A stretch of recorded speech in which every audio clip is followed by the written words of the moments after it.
Hey guys. Well, that sounded funny, didn't it? Hey guys. Welcome to the Steadfast Podcast. I am Jessie Evans, and I'm the owner and founder of Steadfast Christian Counseling here in Charleston. And this podcast is one of the ways that we resource our community with trauma-informed tools and support that are all rooted in faith and grounded care. I'm sitting here today. We just came off of weekend being out of town. We camp every year for Memorial Day weekend. And I'm sitting here looking at myself with this high bun. If you're watching me on Facebook, I've got my high bun. And I'm sure that's probably out of style now. It probably shows my age a little bit. I had a sweatshirt on this weekend with my t-shirt was just kind of hanging out the bottom of the sweatshirt a little bit. And my teenager was like, "Mom, can you please put your t-shirt up in your sweatshirt? Like, that really is a pet peeve of mine." And I was like, gosh, here we go. So if she sees me right now with this might not work for her. But anyway, this is how it is right now. All right. So over the weekend, we were camping at this campground, and one day I had the kids at water park, and we were kind of divide and conquer. One person goes to the slides, one person's got the younger ones at the younger things. And so it was really good introverted time for me. So I had my headset in, I'm walking around making sure everybody's good. And I was listening to the Knowing Faith podcast with Jen Wilkin. And I love that podcast. I feel like and Jen Wilkin specifically just has, for the last probably 15 years or so, I guess, she kind of has come on the scene and just really, I think, broken down some barriers for women in the church to really own our calling as theologians. But all that to say, she made this comment over the weekend that I was like, it just gave words to something that needed words. And we are all about like naming things at Steadfast, especially with our trauma-informed care. We want to name it. And she named this thing, and I was like, oh my gosh, like we have to talk about this. So this week on the podcast, on the blog, and if you are jiving with this at all, you should hop on and find the Trauma-Informed Church Collaborative on Facebook. We're a part of that along with a bunch of other therapists, but we're putting out content on that group pretty regularly now, and we're going to take a deep dive on Friday. We're going to go live into this issue and talk about it, or this concept, I guess, and talk about it on a much deeper level. But it's this, here's the phrase. It is called the myth of omnicompetence.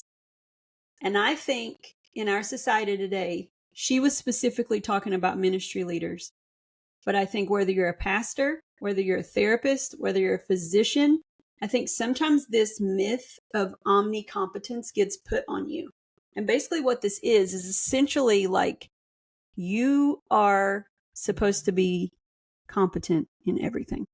You know everything about everything, and people take what you say and they just run with it as though thus saith the Lord. And it's a really scary thing for leaders. And it's something that we have to really always be educating people on. Like, no, guys, like, I am not omnicompetent. Just like you, I kind of have one or two things that the Lord has fired me up about. And we can kind of discuss and wrestle in those areas, but you never just take what somebody says and just run with it. But we see this. I mean, we see it. We've seen it with physicians for years. Well, my doctor said do this, so I do it without questioning, without looking, without researching. Well, my pastor said do this, so I do this. Well, my therapist said this, so I do it. Like, we have got to put a little bit of space between the thinking that somebody is saying to do this and the actual doing of it. We've got to take ownership of our own lives.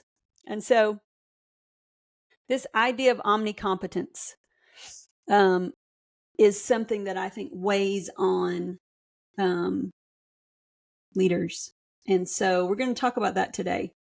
It is what it is. Our responsibility is to educate people that we cannot be all things to all people, that you should not just take our word at face value, that you should go home and do your own research. All of these types of things. You've got to own your own decisions. You've got to own who you are. We have to constantly educate people on that. But let's talk about the weight that comes from that. So this idea of omnicompetence, that you should be able to meet every need that comes through your door, it's just unrealistic. And actually, it can be a trauma response. So we talk about why leaders have got to unpack their own suitcase all the time. And this is one of the big reasons, because sometimes as leaders, we can buy into this myth because we haven't processed our own stories. And we might be trying to prove that we're capable of carrying all the things and being all the things to all the people.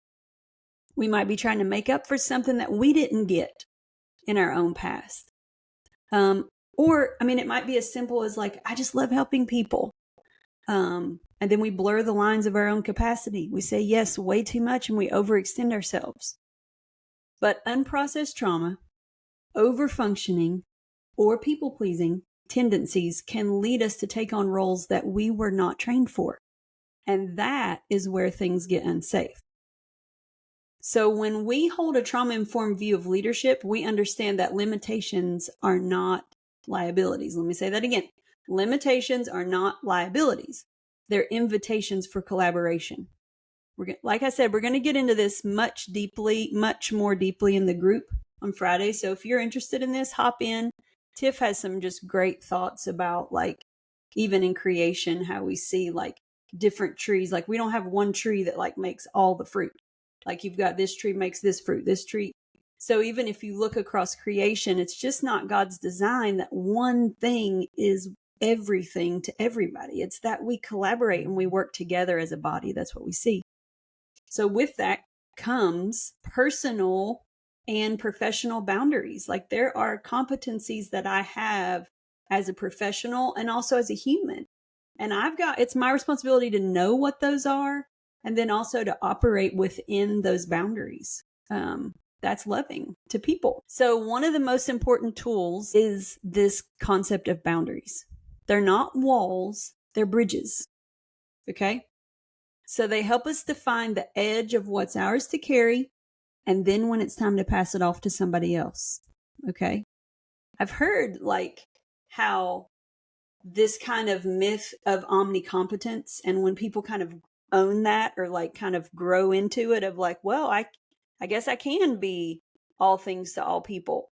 Like what that does is like it also pushes people out of being able to be what they are called to be in that space. If we're talking about the local body and how it operates. So if you have like a local body of believers, a church, and you've got one person who's basically like doing everything there and a bunch of other people who are just kind of like showing up and not really a part of things, what can happen is like these other people don't really get to experience the fullness of what being in the body can be for them and the blessing that comes with that. So this is a beautiful and ethical thing to recognize when something is outside of your scope. It's okay. But it starts with knowing where your scope ends. You got to know your scope. And for many of us, that means we've got to ask some hard questions. What are my actual qualifications? Am I projecting my own pain or my unmet needs in this conversation? Am I trying to prove something to myself, to others, or to even God? Sometimes when we see that attachment style rise up of like, I just need other people to approve of me so that I feel worthy in this space. We have that anxious attachment that like kind of rises up. We've got to be aware of that stuff and how that shows up in the space and how that might be causing me to kind of ooze over the boundary that I should have in a situation. It's okay. It doesn't mean we're failures. It doesn't mean that like we are inadequate.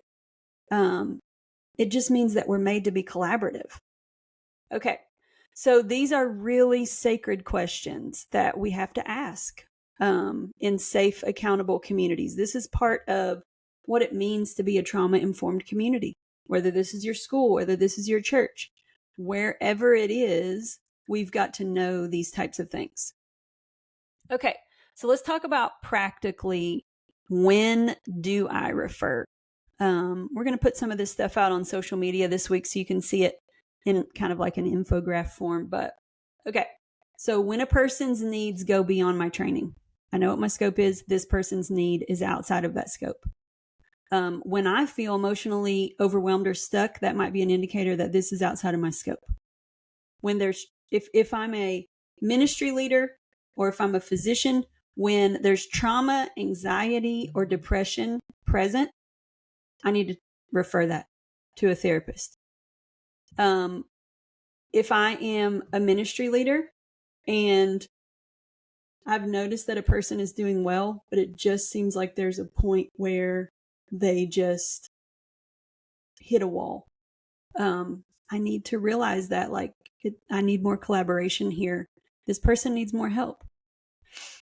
For physicians, if you're seeing chronic pain, panic attacks, anxiety, depression, trauma history, refer to a therapist. If there are things that you're noticing, even with chronic physical pain, some of that stuff can be rooted in trauma. So bring a therapist onto the team with that. Okay. So let's understand. I remember one time having this conversation when I was on church staff, just explaining to all the ministry leaders, like, okay, in the mental health world, these are the types of people that are in the world of mental health. So let me just give you a quick breakdown.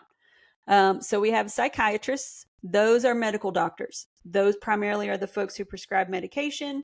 They don't typically do therapy. We've got our psychologists. These are our folks who typically are doing diagnostic testing for different things. Sometimes they will do therapy, but you have different types of psychologists. Like you have an educational psychologist. You have different types that do different things. If you're an adult who, just a quick example, a lot of adults now are realizing, like, you know what? I might have ADHD. You would go see a psychologist to get the diagnostic testing done to see if you have ADHD or not, if you desire to have the diagnosis on file somewhere. So psychologists are doing that. Then we have our LPCs or LPCAs. We have kind of different categories now of what I would call therapists. Okay, so we have our psychiatrists, our psychologists, and then we have different categories of what we would categorize as these are the people who do therapy. So LPCs, LPCAs, at Steadfast, we are all in this category. And these are licensed professional counselors or licensed professional counselor associates. And the associate level just means that this person is under supervision. So you come out and you would practice under supervision for a couple years. Or it's actually a certain amount of hours. And truth be told, it took me many years to get those hours because I was having babies at that time as well. And I just kept kicking that ball down the field. So I probably in Charleston was the longest. We'd probably need to do a little study on this, but I bet you I kept my A longer than any other therapist in the history of Charleston. Probably. The people who I started out with early on were already practicing and did supervision for me when I finally crossed over fully. Okay. So LPCs, LPCAs, we are the ones who do talk therapy. We treat individuals, couples, children. You also have your licensed marriage and family therapist, LMFTs. They're really similar to LPCs. These folks have a specialization in relational dynamics, but LPCs can also see couples and families. Also, licensed social workers, they often provide therapy as well. Licensed clinical social workers. And another thing that social workers will do is they will connect clients with community resources. So that's kind of those three licensure types are the kind of under the umbrella of therapists. So you would see those like behind people's names, Jessie Evans, LPC, on and on and on. You'd have those letters behind the name. Typically, you'll see like the name, the degree type, then the licensure type. And then if anybody has any certifications, which we're going to get into in a second, that would be after that. Okay, so we're going to talk a little bit about specializations because this is where it becomes really important. So at Steadfast, our therapists are trained in modalities like EMDR, eye movement desensitization and reprocessing, brain spotting, internal family systems, child-centered play therapy. And I just want you to know these are not just like add-ons to your license. These are deep ongoing trainings that equip therapists to handle trauma with care and precision. Think about it like medicine. You wouldn't go to your family doctor for surgery. You'd find a specialist. And that's what these modalities are. They are specialties. Okay, so we're going to deep dive into this topic on Friday big time, but there's this new book out that is called Lies My Therapist Told Me. And it raises some concerns about secular psychology from a Christian viewpoint. But I think we need to hold some nuance here. I wrote a blog post about a year ago that really talks about the difference in therapy and mental health therapy from a Christian perspective versus what they call nouthetic or biblical counseling. And so I'll drop that in the show notes as well for you to read. But sometimes there is this idea out there that really feeds into this myth of omnicompetence, that all we need is scripture and faith. But that mindset can be very harmful in mental health, just like it can in the medical world. And this can be harmful for the leaders and also to the people that they serve. And so, yes, scripture is central to who we are, but scripture does not cancel our need for emotional processing, for nervous system regulation, or for brain-based healing, just like it does not cancel out our need for any kind of physical healing through the medical world. We at Steadfast believe wholeheartedly that God has revealed himself through science, and we have these research-based modalities that work. And people, let me tell you, as a trauma therapist and a Christian, he shows up in the space, and it is a beautiful thing that happens.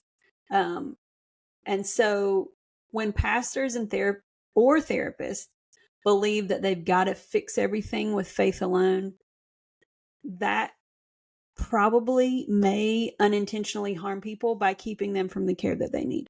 So please be leery when you hear this person's a biblical counselor. I think I mentioned a couple weeks ago, it drove me crazy. I saw this thing on Facebook where you could be a certified quote unquote Christian counselor and a Saturday training. And it's really irresponsible. And the same thing that we do with our people who come through ministry training.